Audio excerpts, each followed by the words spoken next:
Ladies and gentlemen, I don't know if any of you heard, but they had a really heavy rainstorm in Michigan, and there were people that had to be rescued because two dams failed from the heavy rains.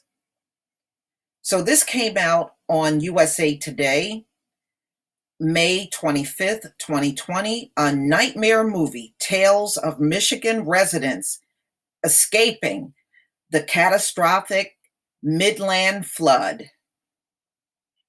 Mm-mm-mm. Okay, so somebody was banging on the front door. Mike Desco and his wife Jen, who live in Beaverton, had fell asleep around 11 p.m. Monday. My neighbor, Big Frank, came pounding on my door, Mike Desco said. He said the dam broke and we had 40 minutes to get out. Jen, 34, was tired after a brutal day of work.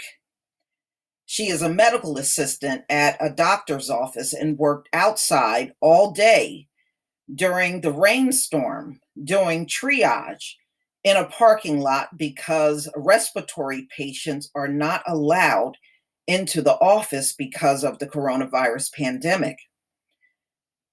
I was like, no, I don't think I'm going anywhere.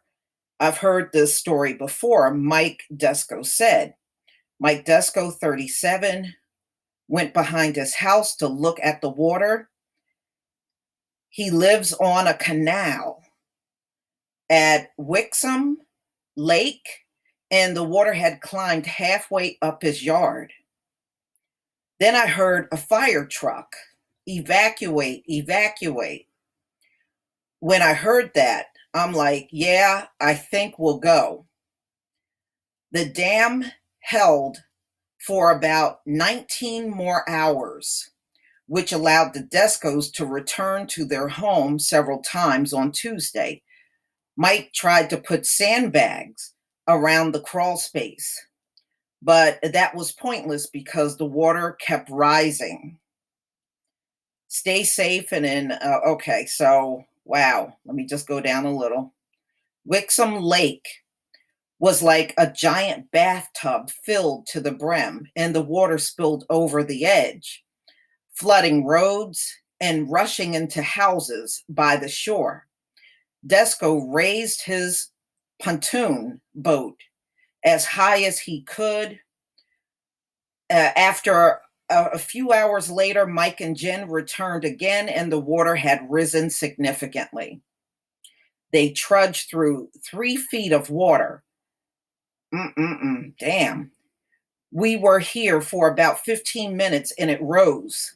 So we had to use a paddle boat to get out, Mike said. The Eatonville Dam broke Tuesday afternoon, unleashing a violent, catastrophic flood through Midland County. Thousands of houses were damaged, bridges were knocked down, cars washed away, homes vanished, businesses flooded. A lake disappeared. In some places, the destruction was so overwhelming, so unbelievable, it looked like Godzilla had stomped across the road, leaving behind giant footprints. Nobody was prepared. Wow. When the water is at 30 feet, we are all right. It is a little trickle of water coming down into the basement, and we were prepared for that and had several pumps ready to go, but nobody was prepared for this. When the dam broke Tuesday evening, reports that the surge of water would be at least 34 feet, and he knew he was in trouble. Mm-mm-mm.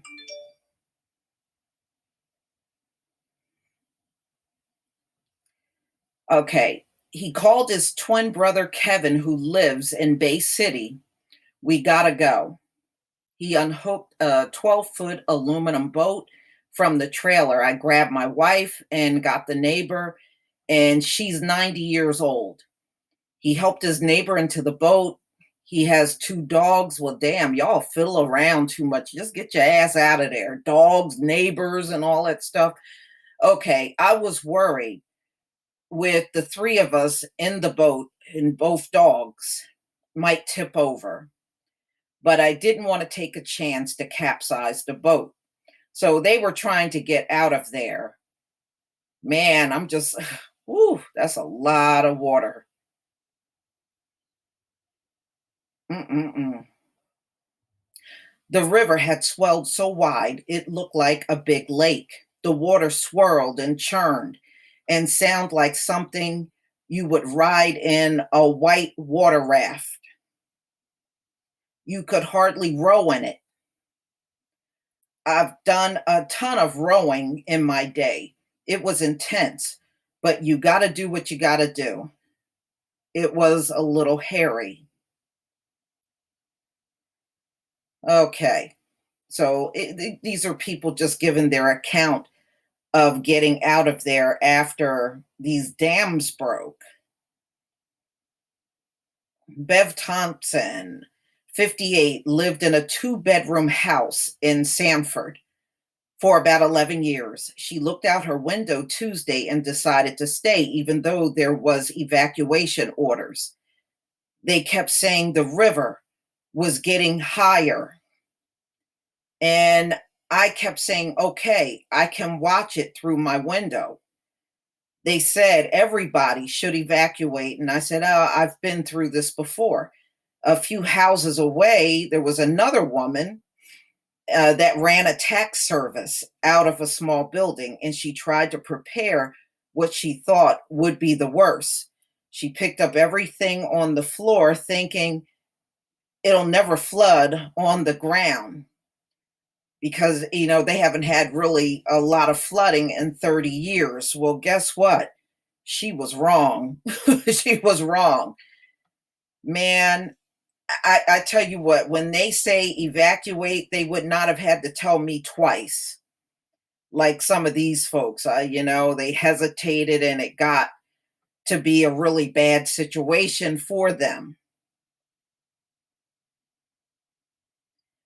Okay, let's just go back down here.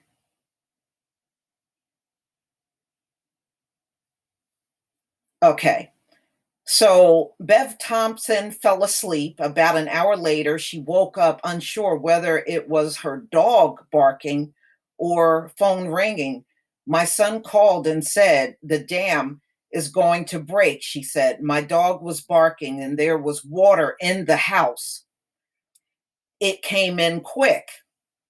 Well, they did tell you to evacuate. That's what you get for being hard headed. Bev grabbed some pants, shoes, shirts, the dog food, and I had everything else was replaceable. Let's go. She went outside and the water was up to her knees.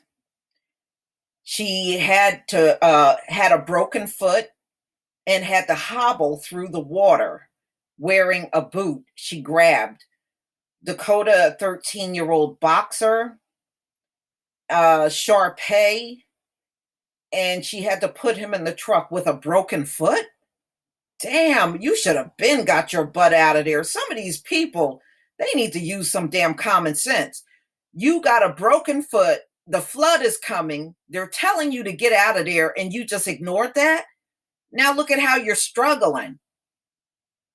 Thompson drove up the road and parked at a grocery store on higher ground.